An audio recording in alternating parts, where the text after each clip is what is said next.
नमस्कार, आपण पाहतात कटू सत्य लाईव्ह न्यूज।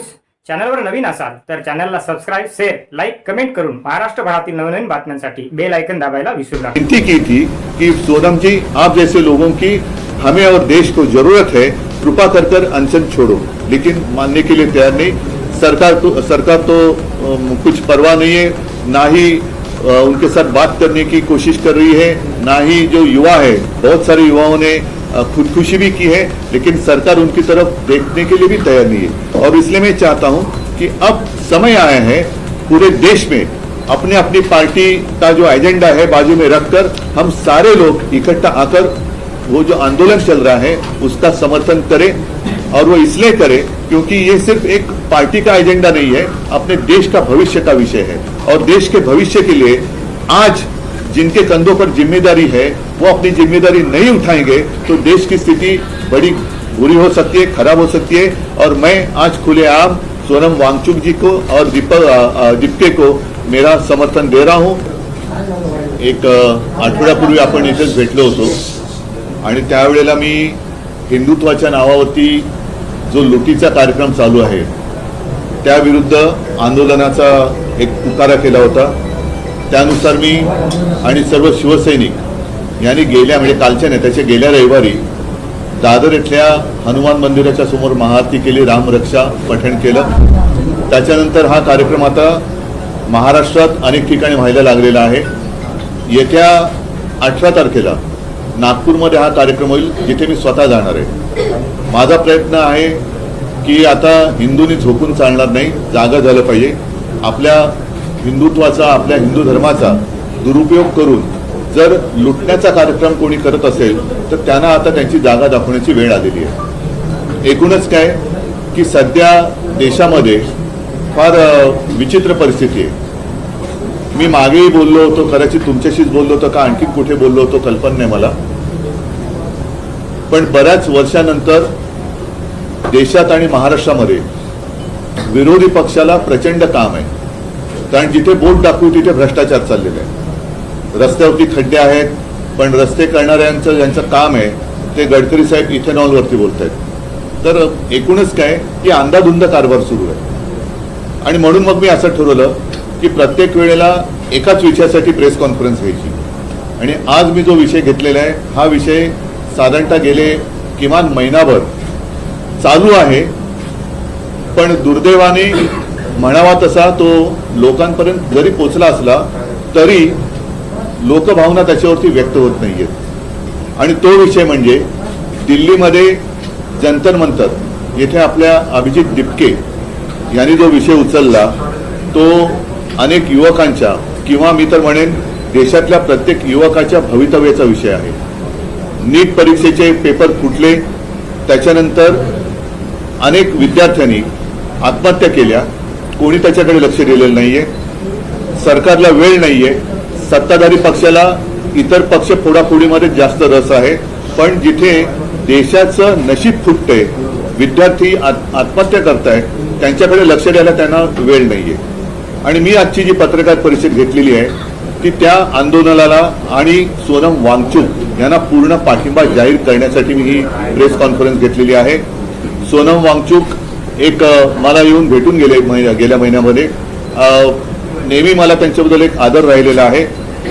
त्यांच्या खरं म्हटलं तर बुद्धिमत्तेचा देशाने उपयोग करून घ्यायला पाहिजे, पण अशाही व्यक्तीला देशद्रोही ठरवून तुरुंगात टाकलं जातं। आज ती व्यक्ती तिकडे आमरण उपोषणाला बसलेली आहे, दिवसागणिक त्यांची तब्येत खालवत चाललेली आहे। 16 दिवस झाले। मी 4 दिवसापूर्वी मुद्दामून अरविंद सावंत यांना त्यांच्या भेटीसाठी पाठवलं होतं।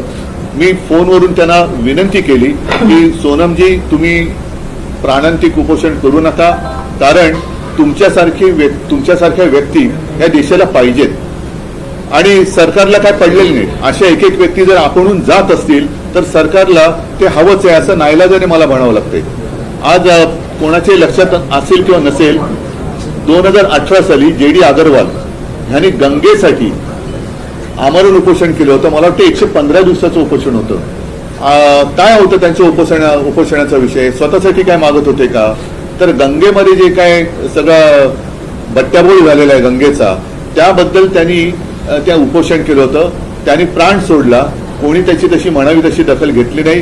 गंगेत अजूनही त्याच्यानंतर कोरोना आला, गंगेमध्ये मृतदेह सोडले गेले, सगळा बट्ट्याबोळ चाललेला आहे. आणि आज देखील सोनम वांगचुक यांची प्रकृती ही दिवसांगणिक खालावत चाललेली आहे. मी तर म्हणेन आज आता असा एक क्षण आलेला आहे, जरी मी या एका विषयासाठी प्रेस कॉन्फरन्स घेत असलो तरी सगळ्या जणांनी सगळे विषय घेण्याची आवश्यकता आहे असं नाही. मात्र एखादा विषय जरूर असा असायला पाहिजे की त्याच्यावरती देशातल्या सर्व राजकीय पक्षांनी एकत्र यायला पाहिजे.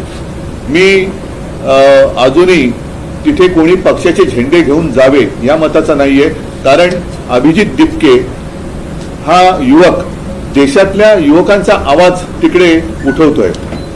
आणि हे युवक जे आहेत हे सुशिक्षित आहेत. म्हणजे आज सकाळी मी ते सोशल मीडियावरती बघितलं, ते असेल तर भयानक आहे. कारण 20 तारखेला मला वाटतं त्यांनी मोर्चा आयोजित केलेला आहे आणि अभिजित दिपकेने असा एक दावा केलेला आहे की येत्या 20 तारखेच्या आत काही गुंड तिकडे सोडून हिंसाचार माजून हे आंदोलन उधळून लावण्याचा काही जणांचा प्रयत्न आहे. हे फार हिणकस आणि नीच वृत्तीचे लक्षण आहे.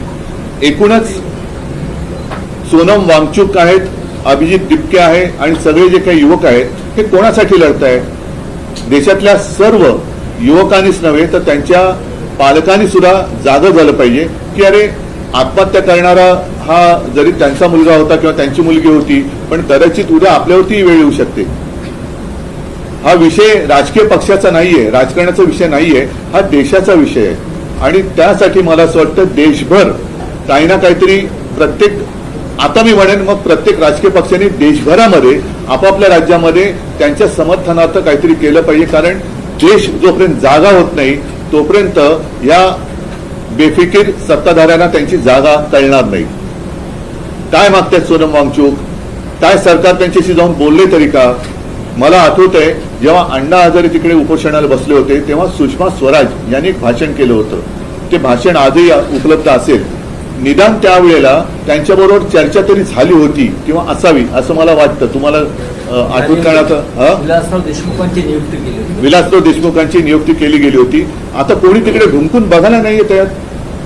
काय फरक काय पडतो? जर एखाद्या व्यक्तीकडनं एखादं काम नीट होत नसेल तर त्या व्यक्तीला बदलण्याची मागणी होत असेल की जिच्यामुळे लाखो विद्यार्थ्यांचं भविष्य हे बर्बाद होत असेल तर त्या व्यक्तीला बदलायला काय हरकत आहे? ह्याच्यामध्ये कमीपणा काय? धर्मेंद्र प्रधानांचा राजीनामा घेऊन तिकडे जर काय सक्षम व्यक्तीची नेमणूक केली गेली तर याच्यात कमीपणा मानण्याचं कारण काय? जे विद्यार्थी जागून, आणि मी बघतोय की अनेक पालक सुद्धा अतिशय म्हणजे संतापलेले आहेत. त्यांनी त्यांच्या आयुष्याची पुंजी लावून माझा मुलगा, माझी मुलगी शिकली पाहिजे, सुशिक्षित झाली पाहिजे, मोठी झाली पाहिजे. मला शिकता नाही आलं पण माझा मुलगा किंवा मुलगी शिकली पाहिजे. त्या मुलाचं संपूर्ण शिक्षण आणि त्यांची आयुष्यभराची पुंजी ही एका ह्याच्यात बर्बाद होते आणि कोणाला काही पडलेलं नाहीये. बरं, त्याच्यात आणखीन आता हे बोललं तर पुन्हा महाराष्ट्राचा अपमान होईल असं मुख्यमंत्र्यांना वाटू शकतं. कारण या नीट परीक्षेचं जे काही पेपर फुटीचं केंद्र आहे हे महाराष्ट्रामध्ये होतं. अटका झाल्या, पुढे काय? पुढे काय? एकूण एका पाठोपाठ एक पेपर फुटत आहे. त्याच्यानंतर आपल्या महाराष्ट्रातल्या शिक्षण मंत्र्यांच्या घरासमोर सुद्धा आंदोलनं झाली. तर कोणाला कारभाराची काही चिंता नाहीये. देशात काय चाललंय त्याच्याबद्दल काही पर्वा नाहीये. आम्ही आपल्या परदेशात फिरतो, आम्हीच आपले भाडीचे तट्टू आणून आमचं स्वागत करून देतोय आणि सगळं काय आबादी आबाद आहे असं भासवतोय. हे मला वाटतं चांगलं लक्षण नाही. आज परत एकदा सांगतो, मी शिवसेनेतर्फे सोनम वांगचुक आणि या मुलांच्या आंदोलनाला पूर्ण पाठिंबा जाहीर करत आहे. आणि ज्या ज्या वेळेला शक्य असेल, जिथे आम्ही उतरण्याची गरज असेल तिथे महाराष्ट्रभर आम्ही तर उतरूच. आपल्या माध्यमातून मी देशातील सर्व पक्षांना सांगतोय की आपण देखील आपापल्या राज्यामध्ये, राज्यातील प्रमुख शहरामध्ये या युवकांना बळ मिळेल अशा पद्धतीने काही प्रतिकात्मक असेल, आणखीन काही असेल, हे समर्थनार्थ आंदोलन करा किंवा प्रदर्शन करा की जेणेकरून आजही देशातली युवा शक्ती जी आपण देशाचे भाग्य विधाते समजतो त्या भाग्य विधात्यांना कळेल की आजचे जे भाग्य किंवा दुर्भाग्य विधाते आहेत हे आपल्या सोबत आहेत.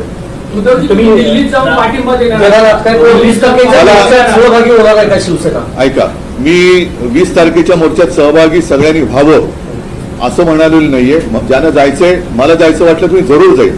परंतु किमान मी जिथे आहे तिथे तरी मी काहीतरी करावं.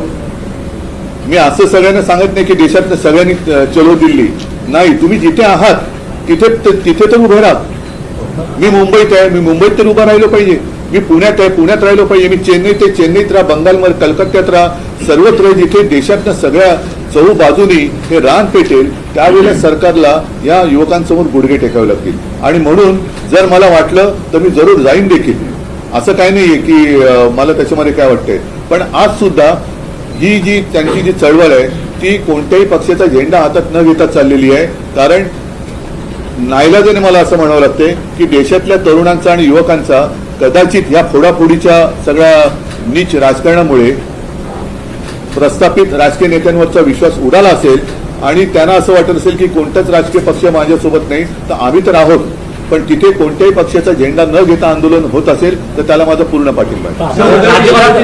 विषय असा आहे की तुम्हाला असं वाटतं का, कारण तुम्ही इंडिया अलायन्स मध्ये एक प्रमुख पक्ष आहात, तर देशाच्या विरोधी पक्ष नेत्यांनी म्हणजे राहुल गांधींनी या व्यासपीठावर जाऊन या आंदोलनाला समर्थन दिलं पाहिजे.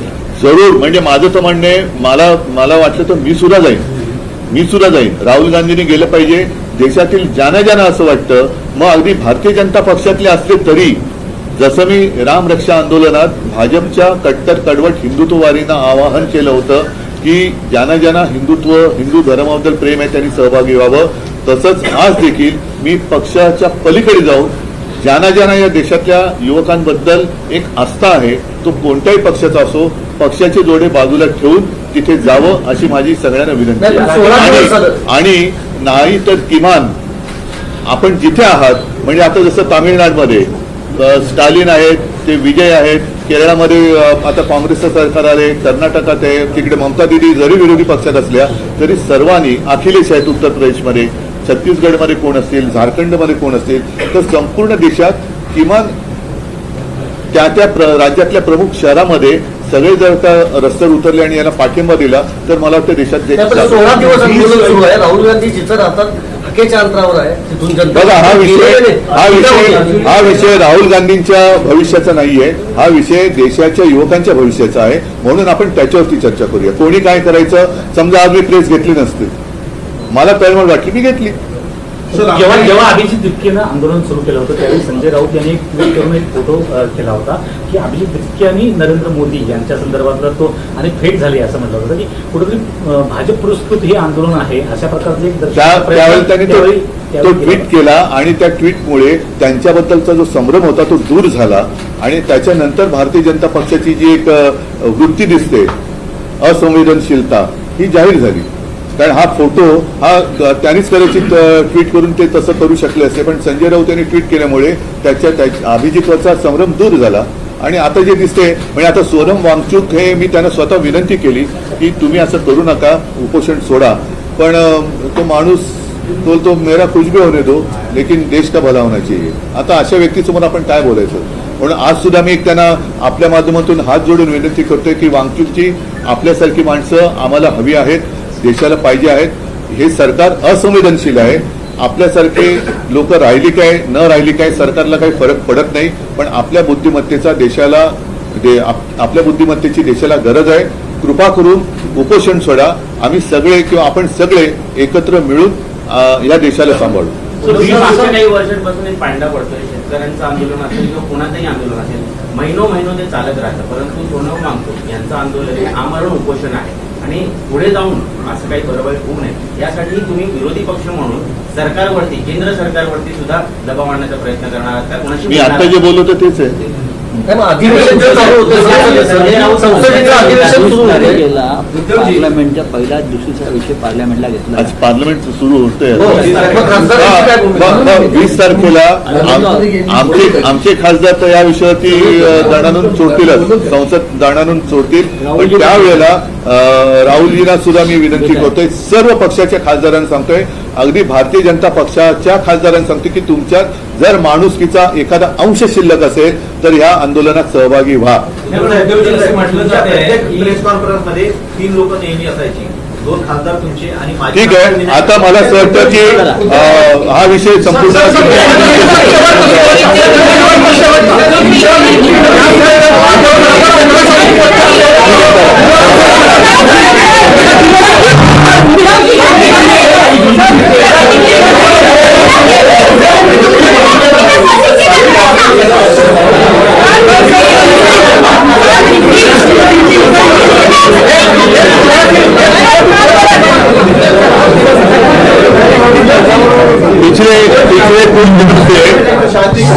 पिछले कुछ दिनों से आप देख रहे हो एक विषय पर आंदोलन चल रहा है, लेकिन मुझे नहीं लगता सारे लोगों ने उसके ऊपर कुछ ध्यान दिया है। लेकिन विषय तो बहुत महत्वपूर्ण है। अपने देश की युवा का भविष्य उससे जुड़ा हुआ है, और वो जो विषय है स्वाभाविक है, नीट की जो एग्जाम थी उसके पेपर लीक के बारे में है। अभिजीत दिपके जो अमेरिका में रहते थे, अपनी पढ़ाई के लिए गए थे, उन्होंने वहां से आवाज उठाई, लेकिन हमारे देश में से किसी ने आवाज उठाई नहीं थी। वो अमेरिका छोड़कर यहाँ आए, आवाज उठाई, एक कॉकरोच जनता पार्टी नाम से उन्होंने एक आंदोलन शुरू किया, और आप देख रहे हो कि बहुत ही सपोर्ट सोशल मीडिया पर उनको मिल रहा है। आज मैं आपके साथ इसलिए बात कर रहा हूं क्योंकि पिछले 15 दिनों से सोनम वांगचुक जी वहां अनशन पर बैठे हुए हैं। दिन ब दिन उनकी तबीयत है वो कमजोर होती चली जा रही है। मैंने प्रयत्न किया, 4 दिन पहले अरविंद सावंत जी को मैंने वहाँ उनको मिलने के लिए भेजा था, और तब मैं स्वयं उनके साथ मैंने फोन पर बात की थी, विनती की थी कि सोनम जी, आप जैसे लोगों की हमें और देश को जरूरत है, कृपा कर अनशन छोड़ो। लेकिन मानने के लिए तैयार नहीं। सरकार तो कुछ परवाह नहीं है, ना ही उनके साथ बात करने की कोशिश कर रही है, ना ही जो युवा है, बहुत सारे युवाओं ने खुदकुशी भी की है, लेकिन सरकार उनकी तरफ देखने के लिए भी तैयार नहीं है। और इसलिए मैं चाहता हूं कि अब समय आया है पूरे देश में अपने अपनी पार्टी का जो एजेंडा है बाजू में रखकर हम सारे लोग इकट्ठा आकर वो जो आंदोलन चल रहा है उसका समर्थन करें। और वो इसलिए करें क्योंकि ये सिर्फ एक पार्टी का एजेंडा नहीं है, अपने देश का भविष्य का विषय है। और देश के भविष्य के लिए आज जिनके कंधों पर जिम्मेदारी है वो अपनी जिम्मेदारी नहीं उठाएंगे तो देश की स्थिति बड़ी बुरी हो सकती है, खराब हो सकती है। और मैं आज खुलेआम सोनम वांगचुक जी को और दिपके को मेरा समर्थन दे रहा हूं। अगर जरूरत पड़े तो मैं भी दिल्ली जाऊंगा, लेकिन मैं आज आपके माध्यम से पूरे देश के जितने सारे राजनीतिक पार्टियां हैं उनको यही कह रहा हूं, आप जहां भी हो, जिस राज्य में हो, जिस शहर में हो, आप बाहर आइए और समर्थन के लिए कुछ ना कुछ जरूर करिए। आपके जो सांसद हैं, तीनों सांसद वो उस प्रोटेस्ट का हिस्सा बने। मेरे सांसद ही नहीं, मैं सारे सांसद जितने कितने 550 सबको मैं, और राज्यसभा के सबको मैं ये सवाल पूछ रहा हूं या रिक्वेस्ट कर रहा हूं। रिक्वेस्ट शब्द जरा अच्छा है कि अगर आप में जरा भी इंसानियत बाकी रही हो तो आप इस आंदोलन का समर्थन करें। पाहत रहा निर्भीड सत्य, अर्थात सर्वसामान्यांचे व्यासपीठ, आपल्या सर्वांच्या हक्काचे चॅनल कटू सत्य लाईव्ह न्यूज। धन्यवाद।